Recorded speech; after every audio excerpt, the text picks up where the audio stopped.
tee you up right away. How is your billionaire strut when you're practicing this thing in front of the mirror? Is your form pretty good, or is you working on it a little bit? Yeah, I think practice makes perfect. So we try to take the reps every day if you want to try to get there. You know what I mean? Absolutely. You got to have confidence with that move, right? It's all about confidence. It's believing in yourself to pull off the billionaire strut, I think. 100%. I think in every sense of the word, confidence has to come with everything that you do. So definitely. And a $5,000 suit doesn't hurt it either. Let's be honest. Listen, a fine David August, Conor McGregor suit never hurts. I think those two kind of could thread some needle and whip up some spiffy suits all the time for sure. There you go. Well, we wanted to talk to you, of course, about UFC 205. As I mentioned, a lot of people familiar with your work with McGregor, they're probably familiar with your work with these other guys as well, but McGregor was not the only guy that you had on that card. It was an interesting night for you because you also represent Chris Weidman, you represent Stephen Thompson. So, you and I spoke about it that night. It was, it's a feel great moment at the end because Conor does what he does. But, you had Weidman losing to Romero. You had Thompson in this classic fight. It sort of ends in a weird way. It ends in that draw. What was that night like for you as it progresses and you see Chris lose, Stephen fight in that tie? Sort of just walk us through that evening from your perspective. Well, I would say it was such a historic event that I think everybody in the industry and all the fans and people who really love the sport and even all the new fans that we gained that night, we really saw how special mixed martial arts is. And I think the UFC did a great job of putting on a spectacular event in such a storied venue. And so the night was filled with just pure electric energy. And so for me, coming into it, obviously you always get emotionally involved with your clients, and you want to see them do the best for themselves and their families, and really more importantly, come out unscathed and uninjured from the battle and the competition. So it was an emotional roller coaster, to say the least. So excited for Chris Weidman to come back and really be able to show that he's in top form. I think he started out the fight really showing that he was back and he was strong, and he was taking on a formidable opponent, Yoel Romero. And unfortunately, as the fight game goes, he got caught with a knee and it went the other direction. So as well as it was going for him, it turned pretty quick. I know he's a fighter. I know that he does this obviously for the love of the sport, but more importantly for the love of his family. So I'm excited to see him come back strong, and then heading into the co-main event with Stephen Wonderboy Thompson, taking on Tyron Woodley as the title contender, the challenger. That was just an amazing fight to watch, and it was just such a wild ending because on one end I thought it was a draw, and then they announced we lost, and then I was like confused and didn't know what was going on, and half the people in that arena really didn't know what was going on because they're probably not familiar with the scoring system. To top the night off, obviously Conor as the main event. We've been very bullish on what he can do, not just outside the octagon, but inside the octagon. We've been saying it for years, and a lot of people thought we were just talking, and it was all just talk. But, he walks the walk, literally walks the walk. It was an emotional roller coaster, to say the least. 1-1-1. It wasn't the 3-0 that we had hoped to go, but we lived to fight another day. Audie, when it comes to Conor, look, he's doing things in the cage, obviously, that no one has done with the two belts simultaneously, but he's also doing things financially no one has ever done, and he's open and honest. He said he made $40 million this year. What does next year look like for him? How does he top that when you look at what's ahead for him? Well, I think our goal has always been to get better each and every day, and it's about evolving. It's about evolving athletically. It's about evolving from a business standpoint. So, if last year was as good as he stated, then you better believe that we expect next year to be even better. And so that's the culture we've built as a company. That's the culture that our athletes subscribe to, and I think that that's why we've all gravitated to one another, because we all we share that common belief, if you will. Hey, Audie, Brian brings up the two belts as historical. He's the first guy, the only guy to have ever held two titles in two separate weight classes at the same time. That's fantastic. It's phenomenal. And prior to the fight, he said, let's just enjoy that. Let's not try and yank one of these things off my shoulder immediately. Let's take the photos of them. Let's remember that this is history, and let's acknowledge that. But of course, the elephant in the room is that the UFC does not want one guy tying up two titles. That's bad for its business.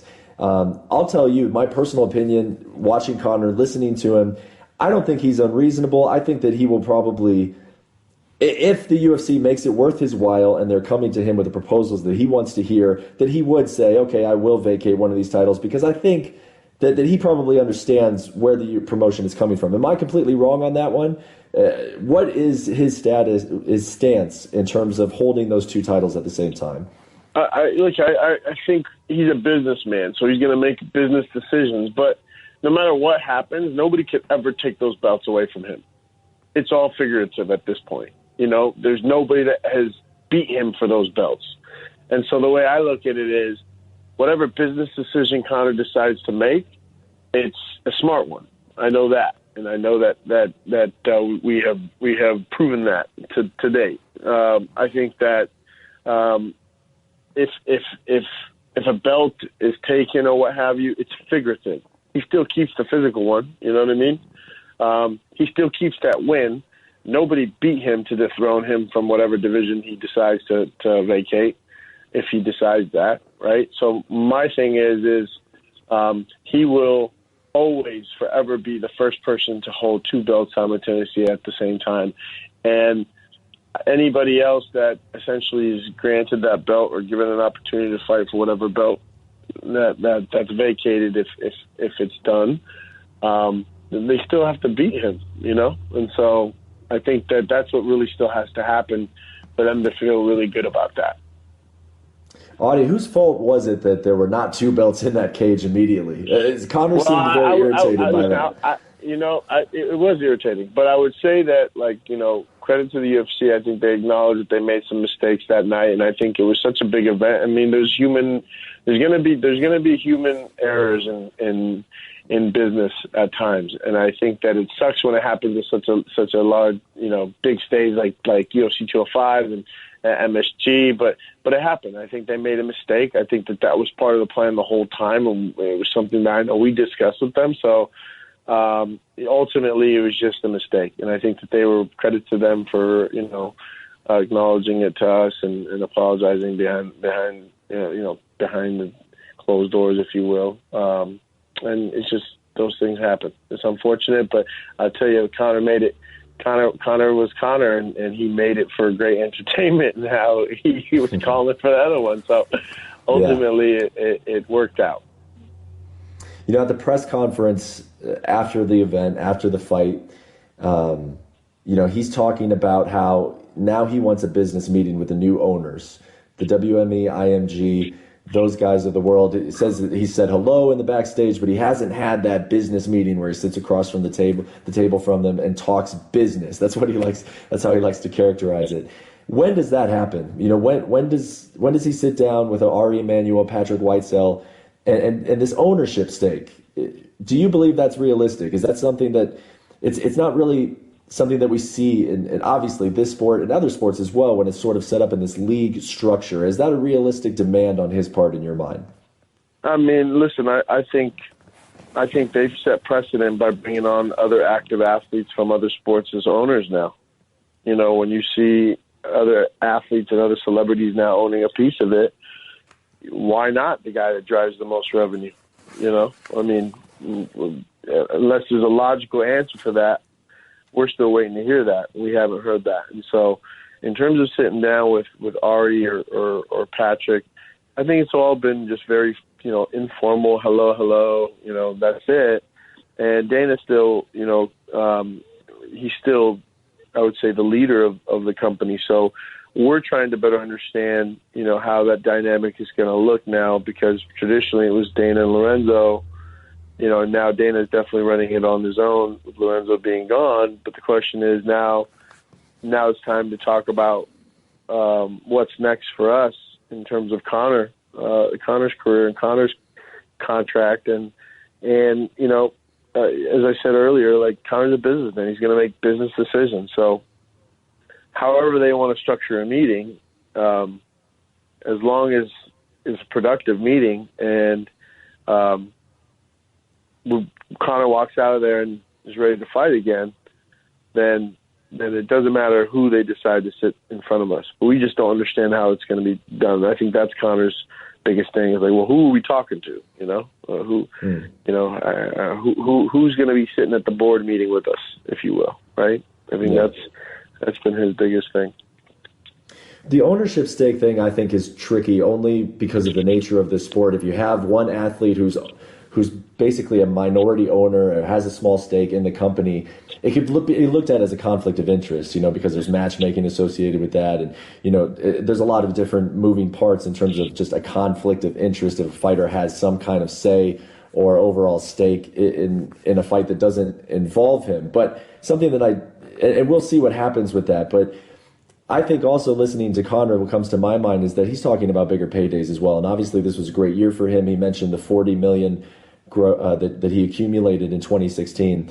He and Floyd Mayweather are always brought into the same conversation. When you look at Floyd Mayweather's last fight, just by comparison, his guaranteed purse for an Andre Berto fight minimum was $32 million for just that one fight. I mean, how far away do you think the UFC model is how far away is it to hitting that business model, just in terms of what an athlete can make on an individual fight? Well, I mean, I think when based on the limited information we have, but there's more and more information that's starting to get out there into the marketplace, and when you look at it, Conor is a pay-per-view fighter, but he also drives a big portion of the content that's also now monetized on a much larger level than boxing has ever done. And so on one end, you can look at him and say, okay, apples to apples, he's a pay-per-view guy and he drives X amount of revenue for the company, then he should get Y, right? I mean, and then on the flip side, you could argue that and say, but he's also driving much more revenue than the boxing model, and that's the challenge in the UFC, is that it's new, it's the catalyst for the growth of MMA. It's the leader and the top promotion in MMA. And it still kind of straddles an old boxing model, but yet it also straddles the new league model, which is the stick and ball sports that are licensing content and having these mega television deals come into play, as well as corporate sponsorships and what have you. So, for us, that's where we roll up our sleeves and really try to figure out, well, what makes sense, what is fair, and ultimately, I think, and that's the type of negotiation that you have to have with them. And of course I bring up Floyd Mayweather's name, and it almost pains me to ask this because, at ESPN, this is, and not just at ESPN, mainstream media, they flock to the Conor McGregor versus Floyd Mayweather fight. Anytime that after McGregor wins, Conor has a big event, that's the go-to topic. And, I always say, when they put me on the radio, when they put me on television, whatever the case is, no, I don't think this fight is going to happen. I don't think it really can happen. Don't get me wrong, anything is possible when you're talking about a guy like Conor McGregor. But, we have you on our airwaves, his agent. What is the deal with Floyd Mayweather versus Conor McGregor? Is this a real thing? Look, it wasn't something that we started, right? I mean, it was something that I think Floyd initially started and that Conor responded in kind via social media. It's obviously it built up in terms of public interest, and part of that may have been Floyd just testing the waters. I really don't know the motive, right? All I can tell you is we are very interested if it's serious. Ultimately, I think we just got to see if it's real or not. You know what I mean? I think that's what it comes down to, and I think that Floyd may have been waiting to see if Conor's the real deal, and I think how he handled his adversity to the first loss of Nate, how he came back to beat Nate the second time around at 170 without, wanting any asterisks by that. And then how he's now just completely dominated the lightweight champion and is the first to hold 2 belts ever in the sport. I think he's shown that he is for real. So I don't know if Floyd's enjoying retirement life too much or if it's just a PR stint to kind of keep the buzz going for what he has going on in the boxing world. But ultimately, I think we'll find out soon enough if it's real or not. Well, Audie, I think the follow-up question on that's natural is anyone who's entertaining the idea of this fight, of this special event, is going to ask, well, what does this mean contract-wise? Can Conor legally step aside, do a professional boxing match against Mayweather, and still be in good graces with the UFC? Can that work? Well, I think there's just so many moving parts that that would take us hours to kind of discuss, because I think even Dana has interest in this as well. So, the ultimate answer to that question is it's too complicated, almost like my Facebook status. Yeah, well, go ahead, Brian. Audie, I would be remiss if I didn't follow up with one more thing. As one of the pro wrestling and WWE writers for ESPN, Triple H was in attendance at UFC 205 in New York City, gave some comments to a few newspapers. We know Conor loves throwing around the trash talking. It feels like he's already building the stage for a feud. He's going to be off through at least May, says Dana White. WrestleMania 33 in April. What kind of conversations have, if any, have taken place about the idea of Conor making an appearance a la Ronda Rousey 2 years ago at WrestleMania?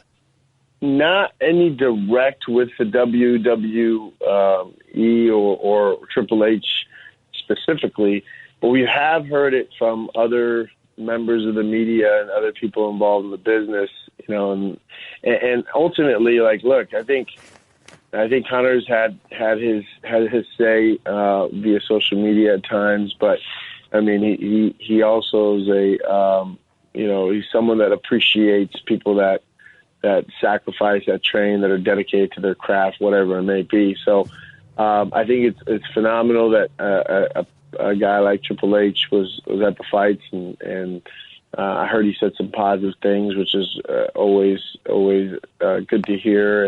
And I think that it's all about business, man. So if they're going to come with an offer and we're willing to entertain it, we're here. So have their people call his people, which is me, and we could have a conversation. Would that include getting physical? Would that include an actual match? Would that be part of the discussion in your eyes? I mean, again, I think ultimately, Conor will say, "Let me talk to my friend Benjamin to see how many of his friends he's bringing with him before we can talk about what the obligations are." Fair enough. Hey, well, Audie, before we let you go, we do want to talk about some of your other guys. We already talked about, Weidman. I'm sure that he's looking forward to bouncing back whenever he's back in the cage. Stephen Thompson, though, I mean, are we going to get a draw? Are we going to get a rematch of this fight with Tyron Woodley? I know that Conor himself has also expressed interest in fighting Tyron, but is this a rematch in your eyes? Well, I think there's definitely going to be a rematch with Wonderboy. I think, I would look to Q1 for something like that to happen. I would be shocked if they do anything else, because Dana's already said it. And so ultimately, I think this makes the most sense for the fans, but even Tyron, who's a businessman as well. I think, going backwards and fighting Robbie Lawler, who he KO'd pretty quickly, makes little sense. I think when you have such a historic fight take place like 205 at MSG, and then have a battle like they had, which was just amazing, and obviously one fight of the night, then I think, what other fight makes the most sense? What other fight would move the needle like that one, And so ultimately it was such a cliffhanger. He doesn't want to move on to take on another contender and then leave everybody questioning whether he won or lost, because a lot of people thought he lost. And obviously his supporters thought he won, and then obviously the decision was a draw. So I think that makes the most sense, and we're looking at like it's going to be Q1 2017 for that rematch, and I'm fired up about that one. And Michael Bisping doesn't need really anybody to talk for him. He goes out and says what's on his mind, it seems like, on a daily basis. But since we do have you on the phone here, when should we anticipate Bisping next? And it is going to be the Yoel Romero fight, I got to believe, correct?